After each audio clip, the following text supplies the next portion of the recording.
वारणेचा वाघ भाग 11. नांदगावात चिंटू पाटलाला मोठा मान होता. कार्यकर्ता, पाटील आणि सज्जन माणूस म्हणून कुणीही त्याचा शब्द मोडीत नव्हतं. गावात काही मुठभर लोक उपद्व्यापी होते म्हणून चिंटू पाटील सत्तूचा पाहुणा आहे ही बाब लक्षात घेऊन तेही टरकून होते. आपण पाटलाविरुद्ध बोलून तोंडाची वाफ दडवली आणि ती कागाळी सत्तूच्या कानावर गेली तर मग आपला नामदेवराव सर देशमुख व्हायला वेळ लागणार नाही. मग का करा फुकटची उसाभर असं म्हणून ते चिंटू पाटलाच्या होला हो करीत होते.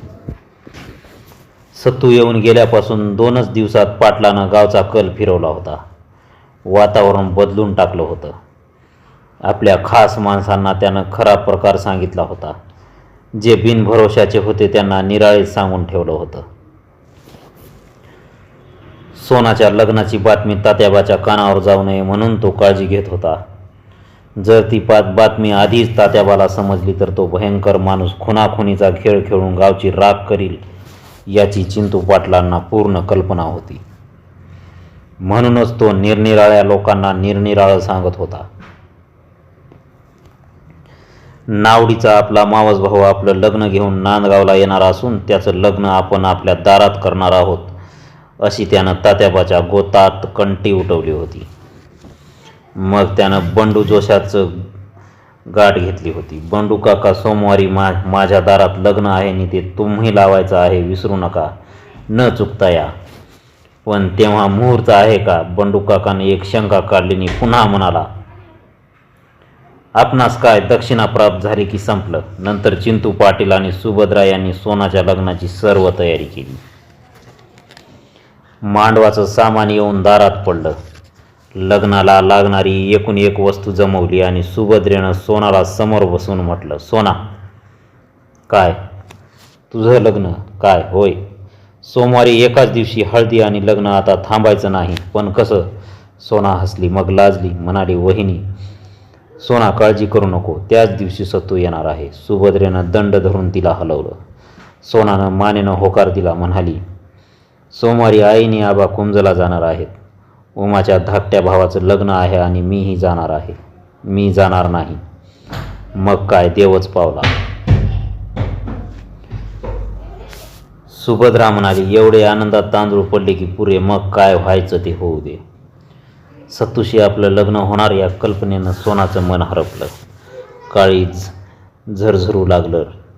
नजर बावरी झाली. कानात सनईचे सूर निनादू लागले. ती वेडवल्यासारखी झाली, सुखावली. पुढं लग्नानंतर किंवा ऐन लग्नात तात्याबा पाटील काय करेल याचा तिला विसर पडला.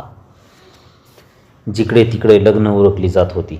काही ठरत होती, काही ठरली होती. ती लागत होती. नव्या नवऱ्या लग्नासाठी जात होत्या. लग्न झालेल्या मुली मंगल वस्त्र परिधान करून सासरी येत होत्या. वराती निघत होत्या. बुहीनळे पेटत होते. चंद्रज्योती रंग उधळीत होत्या आणि या गडबडीत सोनाचा तो सोमवार 2 दिवसावर आला होता. त्यामुळं तिच्या हृदयाची वारणा नदीच्या पुरासारखी वाढत होती. एका दुपारी सत्तू नांदगावात आला. चिंटू पाटलाच्या हाती 5,000 रुपये देऊन म्हणाला, हे घेऊन लग्नाचा बाजार करा, कसलंच ऊन पडू देऊ नका. चिंटू पाटील एकाएकी खिन्न झाला. 5,000 रुपये मुठीत घेऊन त्यानं सत्तूला घरात नेऊन आपण केलेला लग्नाचा बाजार दाखविला. तो म्हणाला, तुमची नि तातोबा पाटलाची इब्रत लक्षात घेऊनच आम्ही उभयतांनी हा बाजार केला आहे. मग पैसे घेऊन यायची घाई का केली? जरीची पैठणी, जरीची चोळी, शिंदेशाही तोडे, सरी, वज्रटीक, डोरलं, पुतळ्या, झुबं, गोकरं हे सोन्याचे दागिने असा तो बाजार पाहून सत्तू म्हणाला, माझी चूक झाली. मला तुम्हा उभयंताची मनं कळली नाहीत.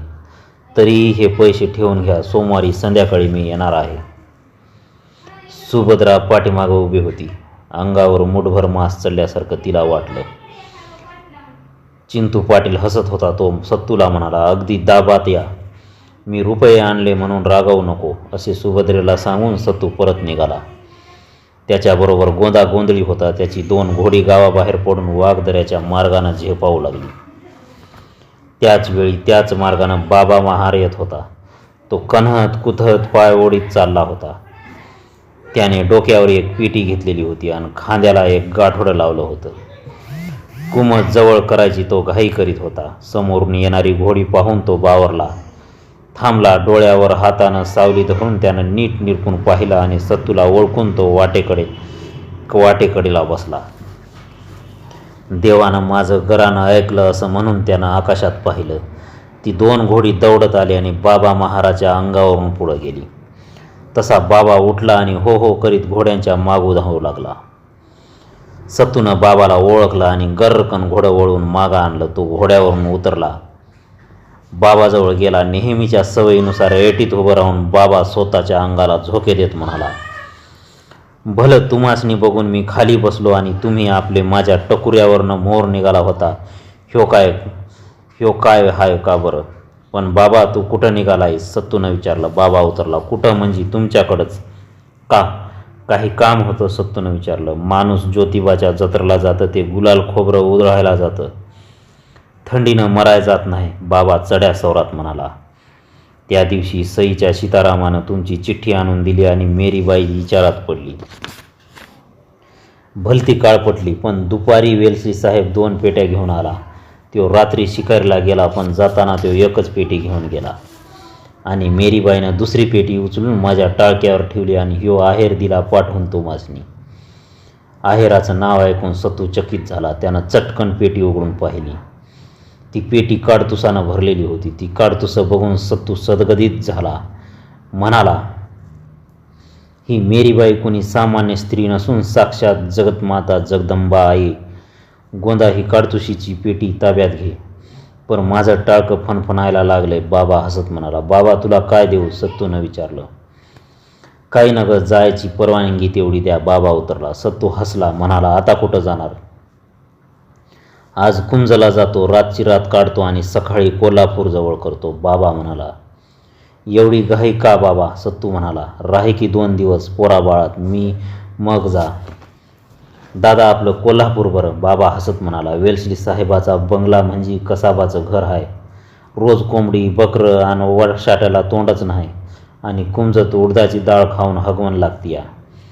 सत्तू एकाएकी गंभीर होऊन म्हणाला, बाबा मेरीबाईला माझा नमस्कार सांग आणि हेही सांग की तुमचे उपकार चांगुलपणा यांनी मी भारावून गेलो आहे. अनंत जन्म घेऊन मी विसरू नये अशी आपली माझ्या बाबतीतली वर्तणूक आहे. मी फार दुःखी आहे, मला विसरू नका आणि एकदा येऊन भेटा. बाबा एवढं सांग, विसरू नको.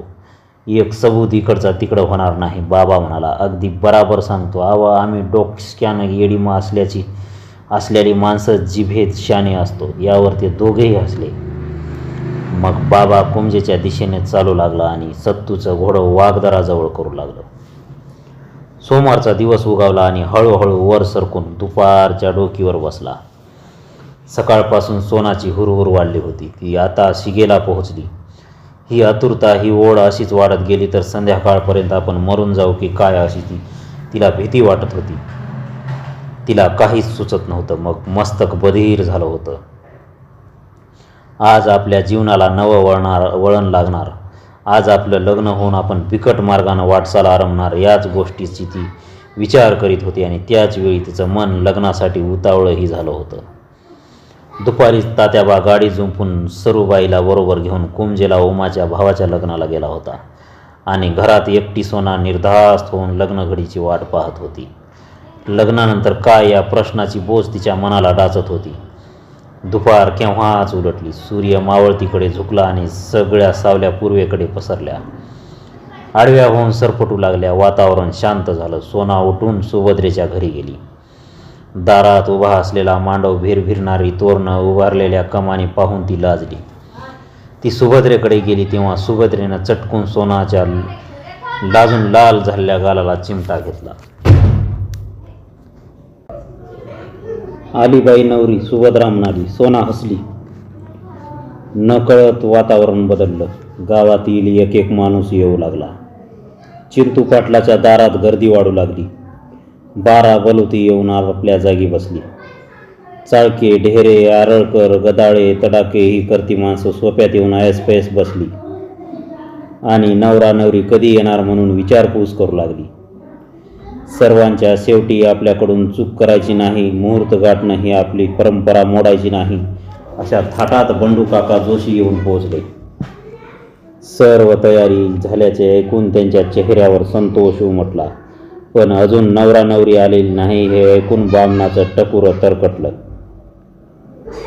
आता चिंटू पाटलाची चांगलीच झडती घ्यावी असा त्यानं विचार केला, पण तो एकाएकी दचकला. सत्तू, गुणवंतराव, आकाराम, आनंदा पाटील गोंधागोंधळी मांडवात आले. त्या बंदुका, काडतुसांच्या माळा, कुऱ्हाडी आणि ते उग्र चेहरे पाहून वातावरण थंडगार झालं. बंडू काका दुमचटला. ढेरे, गदाळे, तडाखे यांची अवस्था सशासारखी झाली. ते भेदरून पाहू लागले. गाव हत्यारांनी भरला. बोळाबोळात हत्यारं रोखली गेली. जागोजाग सत्तूची माणसं उभी राहिली. गुणवंतराव आणि आकाराम मंडपात बसले. गोंदा आणि आनंदा पाटील सत्तूबरोबर सोप्यात आले. चिंटू पाटलानं त्यांना बसायला टाकलं. सत्तू येताच मांडवात एकच घाई उसळली. बंडू काका भोवया चढवून ओरडले, चिंटू पाटील, नवरा नवरी तयार आहे का? होय, तयार आहे, चिंटू पाटलानं ओरडून उत्तर दिलं. आळीतल्या मुलींनी जमून सोनाला केव्हाच सजवून तयार केलं होतं. चिंटू पाटलाची आळी कंबर बांधून झटत होती. माणसाच्या हातापायांना दम नव्हता. चला, नवरा नवरी मंडपात येऊ द्या, बंडू जोशानं गर्जना ठोकली. सत्तू उठला. बंदूक, काडतुसाची माळ आनंदाकडे देऊन तयार झाला आणि हाच नवरा आहे हे लक्षात येताच कित्येकांनी कान पाडले. बंडू काकाही प्रथम चमकला, पण आपण आज या ठिकाणी करते आहोत याची त्याला जाणीव झाली. इतक्यात नवरी बाहेर आली. तिनं पायांच्या नखापासून डोकीच्या केशापर्यंत बुरखा घेतलेला होता. त्यामुळे ही कोण आहे, कशी आहे हे कुणालाच कळलं नाही. शिवाय मंडपातलं वातावरण तंग होतं. मात्र हे लग्न सत्तूचं आहे हे सर्वांनाच कळून चुकलं होतं. प्रश्न होता तो नवरीचा. नवरा नवरी मांडवात येताच बंडू जोशानं हुकूम सोडला, हां चला, हळदी लावून घ्या. 5 सवाष्णी तयार होत्या. त्या पुढं झाल्या. त्यांनी प्रथम हळदी लावून इतरांची वाट मोकळी करून दिली. मग सर्वांनी हळदी लावल्या. हळदी लावून होताच वधूवरांना स्नान घाला, बंडू काका ओरडला. किंचित धावपळ झाली आणि नवरा नवरी स्नान करून मांडवात आली. बंडू काकानं घाई करून अंतरपाठ धरला. अक्षता वाटून झाल्या. अक्षता पोचल्या का असं कुणीतरी ओरडताच होय पोचल्या सारा मांडव ओरडला आणि बंडू काका टिप्पीला सूर लावून मंगलाष्टका म्हणू लागला. 5 मंगलाष्टकं म्हणून होताच बंडू काकानं ओरडून सांगितलं, हां वाजवा. लोकांनी टाळ्या वाजवल्या. वाद्य वाजू लागली. सनईतून मंगल स्वर उधळले जाऊ लागले. उस्मान अत्ताराचा ताशा सनईला साथ करू लागला. मग रंगत वाढू लागली. गुलाबी मांगाची हलकी कडाडली आणि रघु गुरुवांच्या सिंगानं ललकारी ठोकली. पुन्हा मुलांनी सोनाला सजवलं. पुन्हा मुलींनी सोनाला सजवलं. तिच्या कानात झुबे झोके घेऊ लागले. नाकातील नथीनं रूप द्विगुणित झालं. गळ्यातील पुतळ्यांचा हार, वज्रटी, कोल्हापुरी साज, डोरलं यांनी तिच्या छातीवर चांदणं फुललं. गोऱ्या मनगटात गोकरं दंडू लागलं.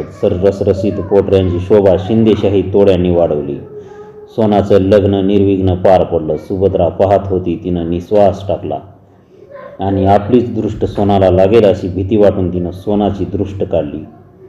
एकाएकी अनेक बंदुका गरजल्या आणि वरात निघाली. एकाच घोड्यावर नवरा नवरी बसली होती.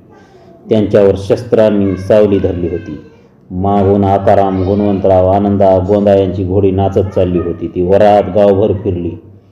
आयाबायांनी जागोजाग वरात अडवून नवरा नवरीला गूळ देऊन एकमेकाचं नाव घ्यायला लावलं. नंतर वरात तातोबा पाटलाच्या वाड्याकडे वळली. तातोबा पाटील कुंजेचं लग्न आटपून नुकताच परत आला होता. घरी येताच त्याला सर्व प्रकार समजला होता.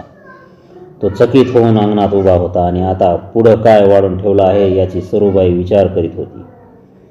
थोड्या वेळानं वरात पाटलाच्या वाड्यापुढे येऊन थांबली. नवरा नवरी घोड्यावरून उतरले आणि तातोबाच्या पाया पडण्यासाठी पुढं झाली. थांबा. सर्वत्र निशब्द शांतता पसरली. कित्येकांना धडकी भरली. सरूबाई घाबरी झाली. चिंटू कुठं आहे? पुन्हा तात्याबानं डरकाळी फोडली. आता चिंटू पाटील जगत नाही असंच सर्वांना वाटलं. हो आहे मी. चिंटू पाटील गर्दीतून पुढे गेला. तात्याबा समोर उभा राहिला. चिंटू, हे लग्न कसं केलंस? तात्याबाचा आवाज घुमला. चिंटू पाटील उतरला. जसं व्हायला हवं होतं तसं केलं. सरळ बोल चिंटू, या बंदुका पाहून मी दबणार नाही. सोना पुढे ये. तात्याबा पाटलाच्या आवाजानं वाडा हादरला. सोना मान खाली घालून पुढे गेली. उजेड पुढं घेऊन तात्याबानं तिचा बुरखा बाजूला करून तिच्याकडे पाहिलं. गावकरी श्वास रोखून पुढं काय होतं ते पाहू लागले. सोनाला नीट निरखून पाहून झाल्यावर तात्याबा सोर चढून म्हणाला, शाब्बास चिंतू, माझ्या इव्रतीला साजेल असंच लग्न केलंयस तू हे. नवरा नवरीनं पटकन तात्याबाचे पाय धरले आणि गावकऱ्यांची नरडिशी आलेली काळजं पुन्हा खाली उतरून आपापल्या जागी बसली. श्वास मोकळे होऊन त्यांची नीट ये-जा सुरू झाली. नवरा नवरी पाया पडून उठली. तात्याबानं सोनाला पोटाशी धरलं. त्याचे डोळे भरून आले, कंठ दाटून आला. तो म्हणाला, बाळे, तू महाबंडखोर जन्मलीस. तुझ्या या बंडापुढं या सत्याबाचं बंड काहीच नाही. मग माझी काय कथा? जा घरात जाऊन देवाच्या पाया पडा. अरे, सोनाची आई कुठं आहे? सोनानं हुंदका दिला. तिच्या पाठीवरून हात फिरवीत तात्याबा म्हणाला, झालं हे ठीकच झालं. सरूबाई आली. तिनं दोघांना लिंबलोन उतरवलं. त्यांची आलाबाला घेऊन त्यांना घरात नेलं. त्या दोघांनी देवापुढं डोकी टेकली. तेव्हा सरूबाई म्हणाली, आई, अंबाबाई यांना आऊग दे. नंतर आईच्या पायावर मुरकंड घेऊन सोनानं तिच्या गळ्याला मिठी मारली. तिच्या भारावलेल्या हृदयातून उद्गार निघाला, आई. तोपर्यंत सर्व नांदगाव तात्याबाच्या वाड्यापुढं एकवटला होता. आता पुढं तात्याबा काय करणार याचं सर्वांना विचार करू लागले. सारा गाव तात्याबाचे शब्द ऐकायला उत्सुक झाला.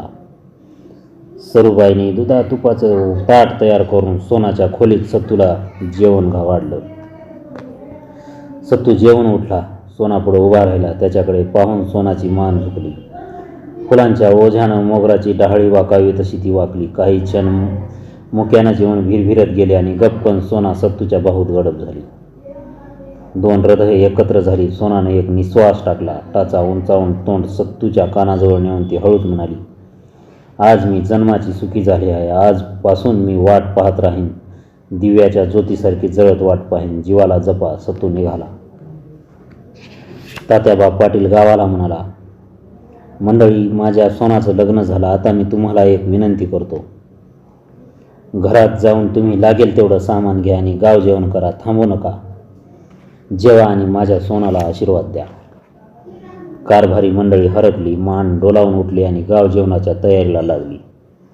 मग सत्तू तात्याबाला म्हणाला, मी निघालो. जाताना माझा आत्मा आणि तुमची इज्जत तुमच्या हवाली करून जात आहे. रक्षण करा तिचं. चिंता करू नका, तात्याबा म्हणाला. आणि सत्तू सर्वाचा निरोप घेऊन वाघधऱ्याकडे निघाला. सोनाच्या लग्नाची बातमी ऐकून उमा चौगुला पेटला आणि जळजळत धावणाऱ्या वनव्यासारखा तो नांदगावात आला. नेहमीप्रमाणे तात्याबानं त्याचं स्वागत केलं, पण नेहमीप्रमाणे सोना पाणी घेऊन बाहेर आली नाही.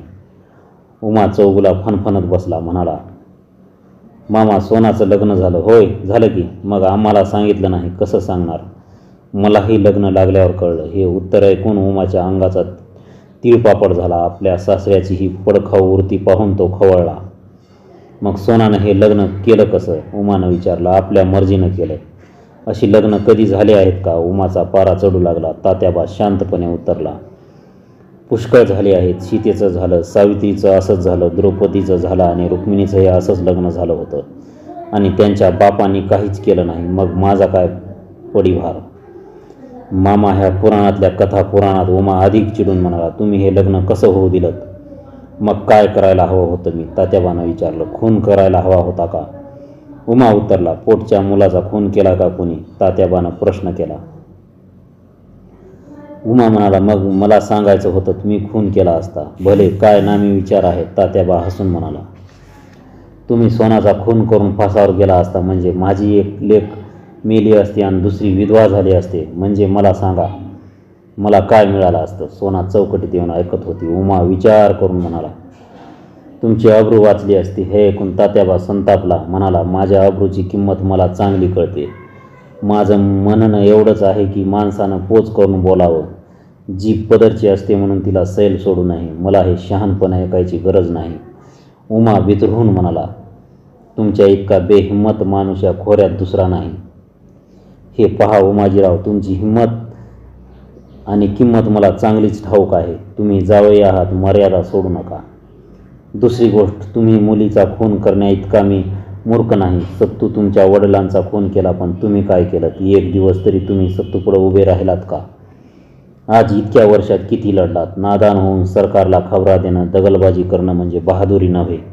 बहादुरी म्हणजे काय ते माझ्याकडे येऊन शिका. तो सत्तू फर्जी सरकारशी टक्कर घेतो आहे आणि तुम्ही शिमग्यातल्या सोंग्यासारखं फौजदाराच्या मागून पाय ओढत असता. आता शेवटचं एक सांगून ठेवतो, यापुढं सोनाच्या खुनाची भाषा करू नका. आता ती सत्तूची बायको आहे. सोनाच्या वैरी जिवंत राहणार नाही. तात्याबानं उमाचा आणि त्याच्या साऱ्या कर्तबगारीचा एकाच दमात पंचनामा करून टाकला. उमाच्या अंगावर एकही चिंधी ठेवली नाही. त्याला तिरीमिरीच आली आणि त्यानं कशी तरी जीभ रेटून म्हटलं, मामा मामा तुम्ही ऐका. उमाला अडवून तात्याबा म्हणाला, मला माझ्या दोन्ही मुली आणि दोन्ही जावई सारखे आहेत, सरळ वागा. उमा चौगुला पांढरा फटक पडला. मनातून तो कळत होता, आज सोनाचा आत्मा शांत झाला आणि आपला जन्मदाता किती करारी आहे याचीही तिला कल्पना आली.